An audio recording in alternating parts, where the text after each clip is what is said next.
Hey, hey, hey. Happy Sunday. It's this is a book contest, isn't it? Who's gonna put up the book first? Okay, I'm to you now. It's nice to be here And I'm Dr. Michael Gross, hiding behind your book. okay. We have a beautiful, my goodness, look at the lights. Here we go. Okay, we have a beautiful topic today. It's actually part three of Your life path. your path in life. We were trying to remember exactly how that went. But anyway, we're really happy that you're popping in to join us on this segment of a very powerful topic.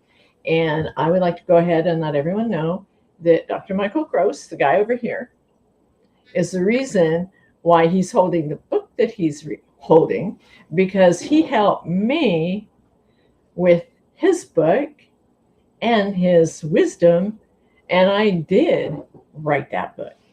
But I want to encourage everybody to take a couple minutes. Definitely, we'll put all the contact information down below in the comments. But for now, I want to go ahead and just encourage everybody to get a copy of Dr. Michael Gross's book, because it's definitely one that will wake up your mind and your soul and all those other little golden nuggets that you share. And on that note, I'm going to go ahead and put the book down and go ahead and also let Michael have a moment to speak, because I just took the first couple minutes. No problem. This is a great book. Anything else you want me to say? We're having some fun. You caught me. I got her. This is a wonderful book. It's a story of a woman who actually found her way out of the gutter into the light, and who empowered herself. And you know, her epitaph is going to be powerful, because every woman who has ever been abused, every child, every man, everyone, whomever they are, they're going to read this book. It's going to empower them, and they realize they're going to find the inner strength to walk out of the gutter into the darkness, into the light. And this is what it's all about: healing the holes in your soul. A must read. It's empowering, it's motivational, and it will change your life. Everyone, I recommend you reading this book. Thank you, Michael. You're welcome. Thank you for writing this one. I'm incredibly honored to have a copy of it and to have you as one of my nearest, dearest friends. And he also wrote the foreword in my book. And I share some of the golden nuggets of wisdom that he's given me also in my book. So on that note, we're going to go ahead and I'm going to properly introduce you. And you know what? We've got cushions going on here. Did you notice? But I want everyone to know that Tiu is my twin sister in a past life. And you know the story, you've heard it before. She kicked me out of the womb first to test the waters. But she did have a vision, true story, of her mother from that past lifetime. She said she was beautiful. And you know my answer. I look just like her. He does. Okay, he does. Other than the fact that he's a guy and she's not. I mean, he really does. And yes, I kicked him out of the womb first because I really wanted a big brother. And I'm so glad that Don't believe that. She wanted me to test the waters. Okay, enough of that sibling stuff, okay? I'm going to go ahead and I'm really getting comfy today, aren't I? Oh, yes, you are. Something happened. I don't know. But I'm going to go ahead and formally introduce you to Dr. Michael Gross, because he is really very humble, and he's never going to be Mr. Braggadocious, okay? Thank you.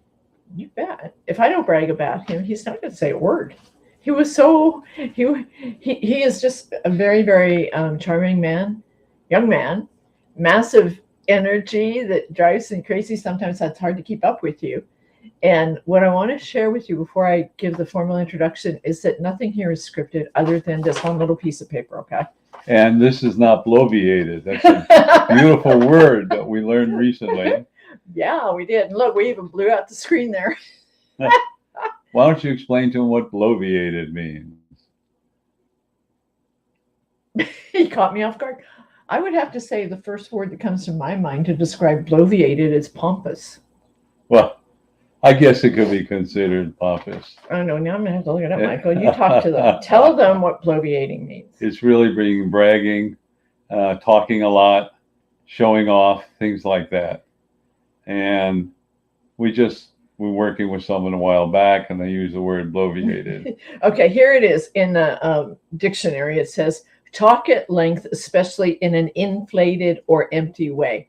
So I think that bloviating means you're really tooting your own horn a little bit too Braggadocious, as you said. You're tooting the horn just a little too much. And we like the way that word just rolls off our tongue. Yes, and so we thought we'd educate you with a new word. Now you can use, boy, you're really bloviated. And they won't know what you're talking about. Well, Cool. You know what's funny? What? We could actually incorporate a new word every Sunday. Let's do that. Let's do it. Well, we'll have to see what we can do about that, okay? All right, on that note, now that we've blown away a few more minutes, That's okay. I am really, really glad that you guys, young men and women and everyone in between, men, women, children, whoever's listening, takes a minute on this, takes a few minutes on this Sunday, and every Sunday that we do this at 2:00 Pacific Standard Time, to pop in and listen to the message that Michael has for us. And if you don't catch the actual live, it's okay, because it's recorded and it's going to stay up on Facebook and StreamYard. It's not going anywhere because we don't take that stuff down. I don't delete my emails either, so I'm not sure. I'm sure not cleaning house on this one. All right, you ready? I'm ready. All right. Dr. Michael Gross is an author, professional keynote speaker, a transformational coach, and an entrepreneur. For more than 3 decades, he's been on a spiritual path. A spiritual path as an intuitive, a healer, a spiritual counselor, and a teacher.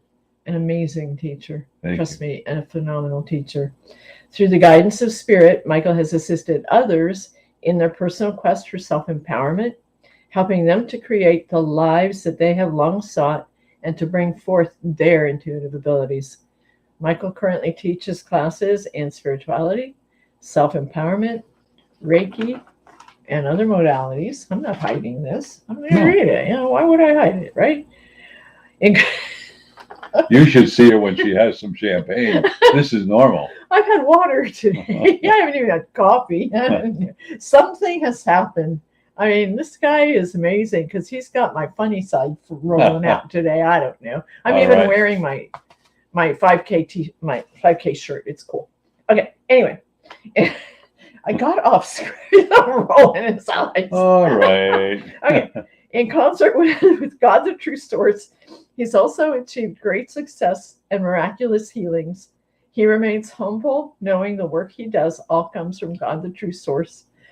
Michael lives in Lakewood, Washington. I'm going to give him the floor so he can talk about his new nonprofit, and I'm going to put this to sleep for a little while. About 30 seconds. Anyway, she has a lot to share. And Spirit was telling me to form a nonprofit. So it's the International Institute of Self-Empowerment. We call it TISE, T-I-I-S-E. Those are the initials. And I said we do have our logo up, and then we will have later on our website up. It's almost complete. And I know I've said this before, but things go at a snail's pace. But anything worthwhile is worth waiting for. And we are dedicated to helping abused women, children, and men. And how that came about was when I was coaching Tiu, and she talked about, her mom and dad, and was going to write a book about her mom and dad. And I encouraged her to write a book and healing the holes in your soul about all the trials and tribulations she went through. Pretty amazing. And I call her the phoenix, the mythological bird that rose from the ashes. And that's truly about her. She went from non persona gratis all the way to now a beautiful soul who's fulfilling her mission and goal to help abused women and children. And after meeting her and working with her, I elected that the International Institute of Self-Empowerment, the first part of our life, so to speak, as a nonprofit, is going to be dedicated to helping abused women and children and men. And we are busy doing fundraising. And you've heard me say this before, but I'll say it again. If you're looking for some tax deductions, you'll see the information below. We'll send you a letter. We're all official. With that being said, I would like to continue to talk about one more thing. And that is this beautiful woman on this side of me I made her the director of healing abuse. And that's a really powerful statement for her. You know, we talked about many things. I'm going to boast about her. She won't boast about herself. And we talked about, you know, does she need a PhD in psychology or psychiatry or an master's or whatever? And I told her, look, I know she has a baccalaureate's, but not in that field. But what makes her so good at helping women is she lived it, she experienced it, she survived it, she rose from the ashes, and now she's an example for all of us to follow who has ever been abused. And I encourage her to do that because she doesn't get her information out of the book. She gets her information from all the trials and tribulations and everything she went through. So I honor you and thank you. And thank you for being part of the Institute. Your life path. I'm not supposed to say anything, remember? Oh, yes, she's not supposed to say a word. Told you it would only last 30 seconds. Okay, I made it quiet. I stayed quiet long enough. Man, I am so flattered and thank you so much for what you said. And I'm like, trying not to talk. He's such a, oh my gosh, truly, truly an amazing, incredible human being you are Thank you. for everything you've taught me. And had it not been for you, you know, I know that I wouldn't be doing what I'm doing. So I'm eternally grateful. Thank you. And now we'll talk about your life path. Let's talk about the life path. Part 3. So we went up to the age of about 20, 21, 22. Now we're going to go up to the age of 40. That's a big expanse, almost 20 years. And during those years, you experimented, whether you realized it or not. You took on different positions at work, you tried different things, and perhaps you got married, you started a family. All these things began to change. And then you became more grounded in terms of, well, now that you're married or you have someone you're living with or someone significant, you probably bought a house or maybe you're renting one or have dreams of shortly buying a house. And for many of you, although not all of you, you decided to start a family. And that's very powerful in starting a family. And everything began to change. And I remember, you know, I'd share this with you that when my wife was pregnant, and we didn't know whether we were going to have a boy or girl, but that's before they did all the kind of work they did. I really didn't give a gosh darn as long as the baby was healthy, and thought I'd share this with you. So here I am in my late 20s. She's pregnant, and we kept going to the doctor. And well, she's not ready. We're not ready. Now she was ready. A week or two late. He said, "Well, take her over bumpy roads." Okay, I guess that's what they said. We took over They bumpy told roads. me that too. They told my husband that too. Guess what? That didn't work. And then do this, do that. I don't remember all the things. And finally, they said they were going to induce labor. So I took her to the hospital. That time it was a Catholic hospital. And they had nuns, and they would not allow the husband in during the time of birth. So they said, go home, and it'd be a long time before she gave birth. I said, okay. And I went to sleep, didn't sleep very well. And somewhere around 7:30 or 8 o'clock in the morning, roughly, had a dream. The hospital called and said, Dr. Gross, your wife's giving birth. I said, I'll be right there. No. You want to know if it's a boy or a girl? Oh, okay. I said, that's great. What is it, a boy? Okay, thank you. I'll be right down. And then I woke up around 8:15. Nothing. 10 o'clock. Phone rang, and that whole scenario, exactly what I explained to you, took place. Wow. And then, of course, I called my mother-in-law and so on, called my parents, but they were living in California, and I was out on the East Coast. Well, it was beautiful because I was living in the Boston area, was I began to realize, oh my gosh, new responsibility. I can't change jobs. I've got to take care of my wife and my son. This is incredible. What am I going to do? And I felt a little bit of fear of the weight of the responsibility.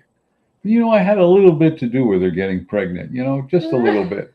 I never thought of what would occur. And then when I did that, I went, wow, I've got to do something phenomenal. And that spurred me to become more successful. And at the same time, it spurred me to realize all the responsibility that a male has. That doesn't say the female doesn't have less responsibility, just a little bit different, but each is equally important. And that was a wake up call for me. In the interim, the joy of having a child, watching it grow, learning from them the humor and the wonderful things. I remember saying one time to my daughter, who was born about 2 years later, and that's another story because the doctor said, well, it took her so long to get pregnant. You better start trying now. Right. 2 years later, she's born. So she said to me one day, she loved to listen to music.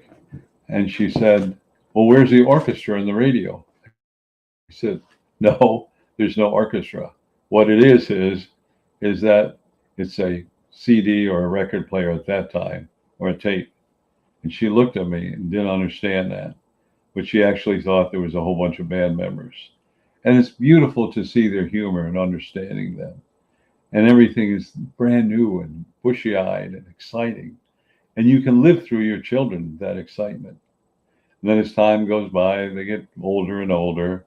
And eventually they're going to leave the nest. They're through with high school and go on to college. And then you're empty nesters, as they say. But all these times, what we have to understand is your epitaph for your children, yours as well as your wife's or husband, whoever this applies to, or significant other, you are the role model. You are planting seeds. They're observing you by your behavior. And if you're joyous and happy every morning, they will be. And if you're grouchy and so on, they're going to end up being that way.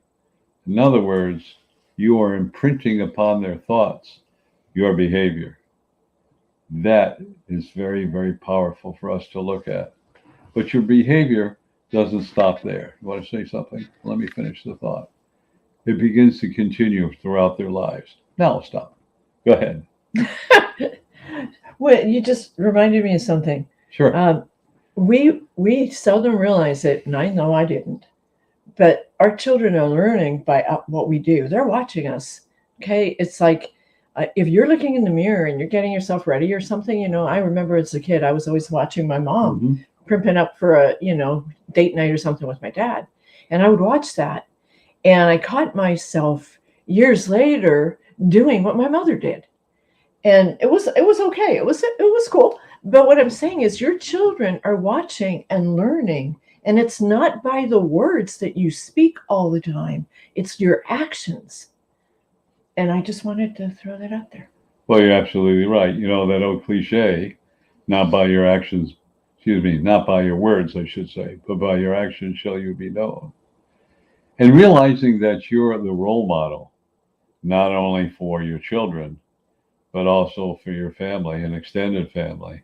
They are observing you. And if they see something that really is successful, they're going to emulate you. And if it isn't, they're going to run from you or ignore you or be polite, whatever it may be. So the most important thing is in these years from 20 to 40, these are the years that you're a great influencer. You're an influencer on your children, but also on family members that are really close. And I know there are many things that we learn from our parents. On the other hand, there are many things we're relearning, and there are many things we are throwing out, figuratively speaking, because they no longer fit in our lives. Some of those things that we are throwing out or removing is anything that creates a limitation, anything that creates a fear, anything that creates a doubt. So I would like you to spend a moment and think about that. Wow, what am I changing and throwing out in my life? And this is so important.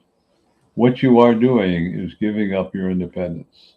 What you are doing is giving up your right to free thought. What you are doing is allowing yourself to be manipulated by others. What you are doing is you're giving up free will and free choice. Now, in part, people will say a lot of things to you and say many things. And some of them bear true. Some of them are experiences. Most of them are opinions. It's kind of like watching the news. They say it's the news. Really isn't. All they're giving is their opinions. And that's okay, whatever the opinions are. But they just say it's the news, not their opinions. Because opinions are always slanted. You know, if I recommend a restaurant, it's because I had a good time at the restaurant. So obviously, my opinion slanted because I liked it. It was enjoyable, and I wanted to share it. The next person may, yuck, it's terrible, but I have to honor their decision. In this part of our life, we decide to become people pleasers. And we want to please our children, we want to please those we work with, and so on and so forth. But there's a struggle going on because not only do we want to be people pleasers, but we want to be strong and independent. We want to fulfill our missions and goals. We want to look after our children. We want to be free from anxiety and hate and insecurities. Yet what happens is many times we go about and recreate what we fear the most. And I want to tell you, that's very important because that's the way you learn. Therefore, we go back to the law. And the law says it's universal, it's irreversible. Whatever you fear the most, you will attract in your life. Well, you would say, why would I want to do that? That's crazy. Yeah. No, it isn't. Not crazy. It empowers you because you realize it is a no thing. In other words, nothing and no thing. It's a no thing in your life. It's not important because you learn something. And that's what's important. As long as you learn something, then it's very, very successful. But if you run and hide, it's going to bite you in the tush one day. So during this formula of years, you are running around, learning a lot, changing your mind, looking at your value system, and influencing your family. You wanted to say something. I wanted to ask you something. Go ahead. Can you give us an example of something that one would fear the most and run and hide, as Sure. opposed to, moving forward through it? Well, that's a great question. Thank you for asking that. Anything we want to run and hide from, and I'll get around to an example, is something we feel insecure about or afraid of.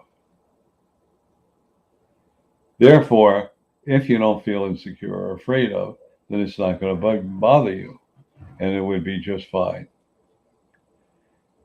So an example of that is, let's say you have a fear of being abused.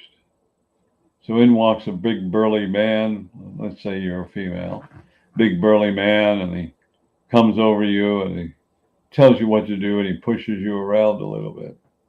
There'd be a lot of fear coming up. How can I push this man away? Is huge. Or perhaps you were told that you could never be a successful doctor in your life. And you want to become a doctor, but now you have a fear because you somewhere, maybe a mom and dad, maybe somebody said something, you'll never be a successful doctor or a doctor. And so this lives within your subconscious mind. Remember, 94% of thinking comes from the subconscious mind. Therefore, all this is going on and playing out. And the truth of the matter is, you will stub your toes, you will create chaos, and you will flunk out being a doctor. There was something I read many years ago, and there was a student who was a troublemaker, and he had problems in school. And one of the teachers came up, said, we're going to do an IQ test. Well, his IQ got mixed up with someone else's identity, and it came out at the genius level. And then, oh, wow, now we would know why he's so cantankerous. So they told his parents that. And he said, wow, and they told him, now we know why you're so cantankerous, because you're bored, you're brilliant. They put him in accelerated courses, and they kept saying, you're a genius, you're brilliant. You know what? He passed with flying colors. He actually became a doctor, a very, very successful doctor. And then many years later, at the age of 45, somewhere around there, they were looking at all the test scores because during his time there were some problems in recording the test scores. And they found out his IQ was just normal, not that of a genius. True story. So the question is, He believed he was a genius, though. right. So whatever you think you create, whatever you create, you experience. In other words, as he said, he believed he was a genius, so he excelled. And because he excelled, he did well and became a well-known doctor. Isn't that interesting? So here we are from 20 to 40. removing some of our faulty belief systems, adding new belief systems. Now, not all faulty belief systems are good. Not all are bad. All new belief systems are good or are not bad. Depends upon each person. The most important thing for you to realize is, my cliche, my motto, you are unlimited. Therefore, I'm talking about all of you. If you were to live unlimited between the ages 20 to 40, where would you be now if you're over the age of 40? Or you're younger, what would you be enjoying right now? And where would be your thoughts? Kind of an interesting thing to think about. What would your life be like? Go ahead, watch so they can hear you. I said, you're going to just imagine what your life could be like. That's unlimited, just like what you say. Exactly. Wow. The problem that we have in challenges from 20 to 40 is we're reflecting on the ages from 0 to 20, where we may have had challenges, failures, or things that didn't work out right.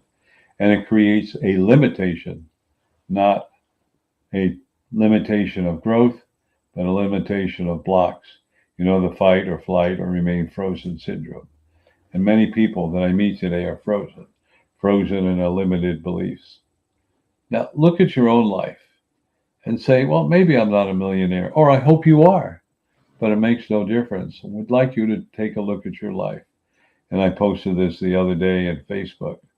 And what I posted is just look at and remembering at those things that were successful and help you become successful, including your licensing, with something like that. Right on the bottom, you discover something wonderful, because on the bottom you realize, look at all you overcome, look at all that you've learned, look at all how you are now becoming unlimited. But we don't spend enough time between ages 20 and 40. What we do is spend time dwelling upon what makes us angry, what makes us upset, we can't live with the Joneses, etc., etc., etc. We're going to be covering that more in the next edition. But what I'd like you to understand is, each morning when you get up, reflect upon your wins.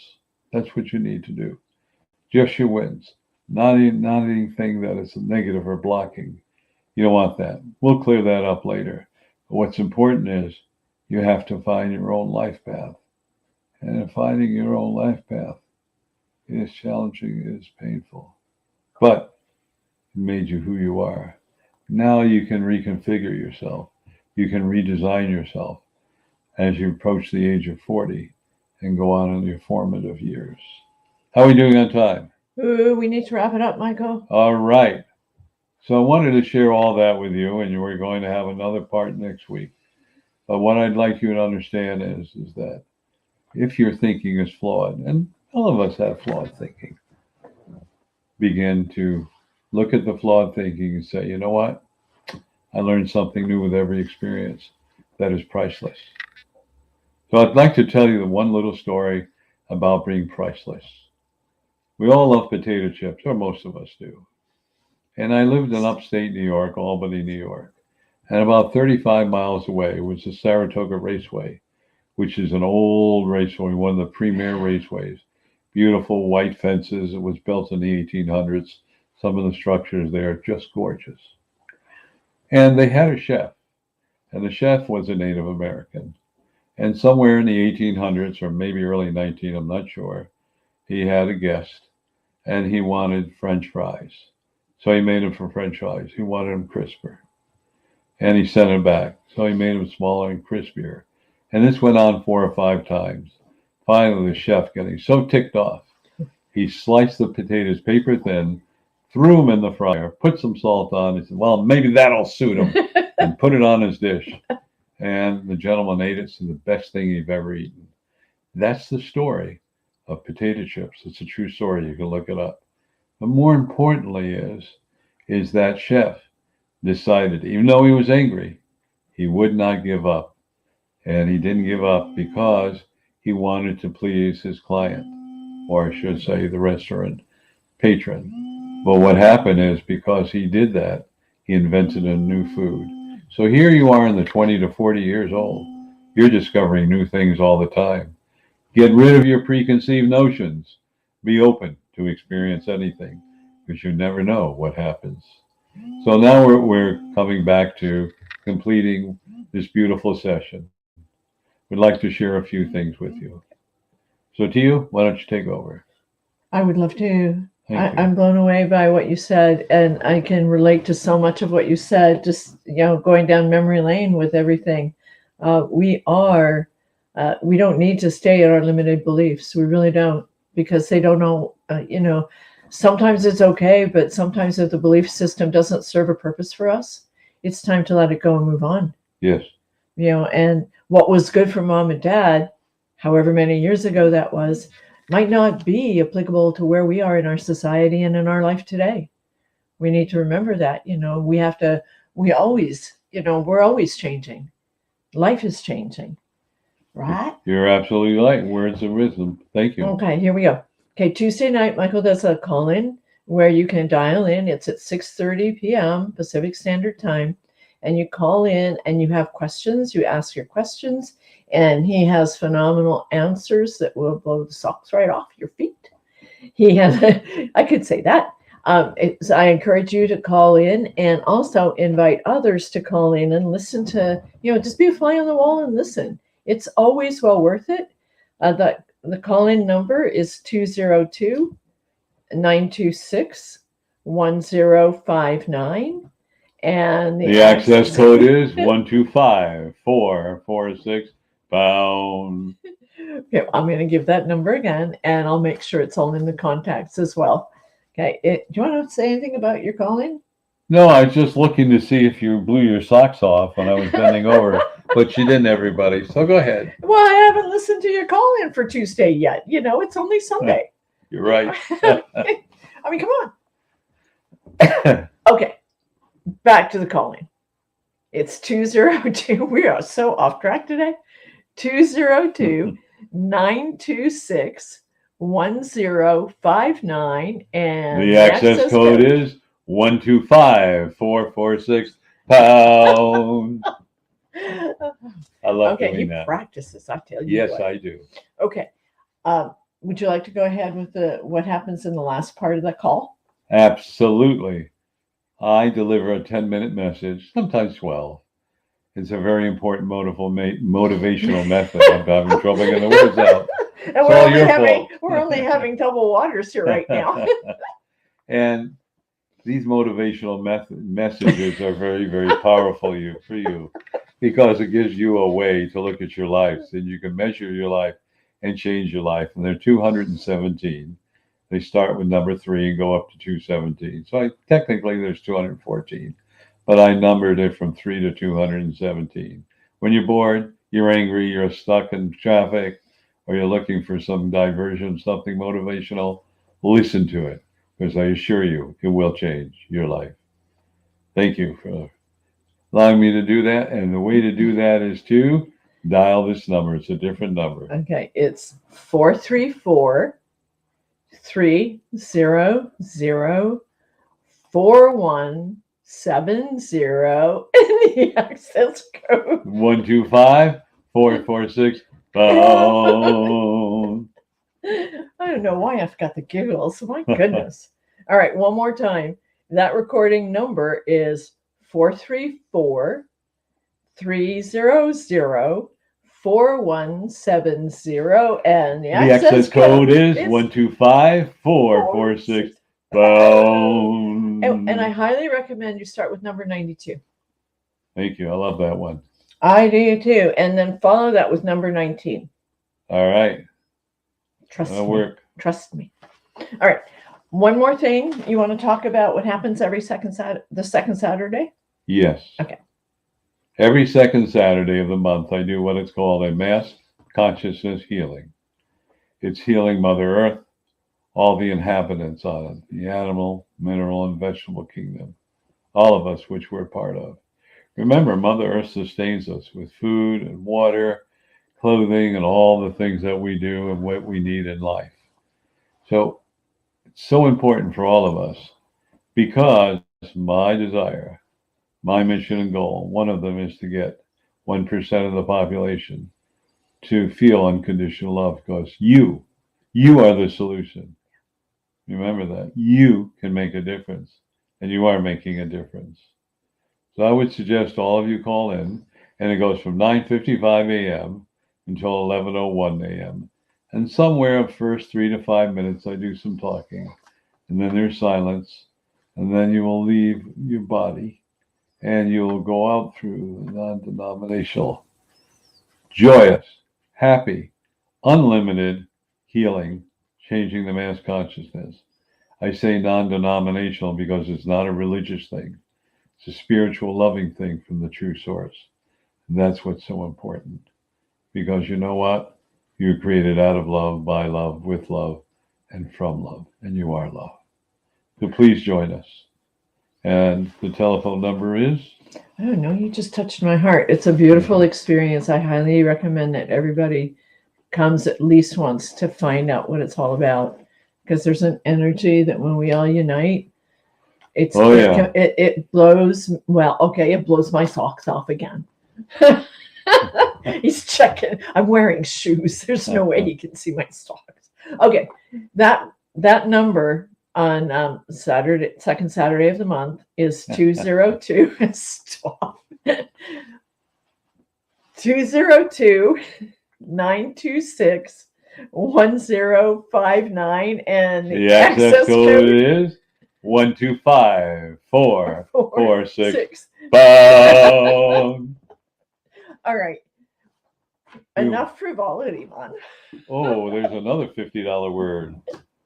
Well, we're okay. Well, we just like racked up a few big words today. We didn't did. We? Indubitably. Without any recourse, I concur. All right, we are having way Yes, too we much are having fun. but you know what? We love coming to you every Sunday. Right now we're coming at 2:00, but we're entertaining thought about maybe airing this a little bit later and doing it either at 4 or 6 7. or 7. So, leave your comments below so we can find out what works for everyone else, because, we want to be here for everyone, and we love it when you come and join us and leave your comments. So on that note, Michael, you ready? I'm ready. Gosh, he did it again. All right. One more time.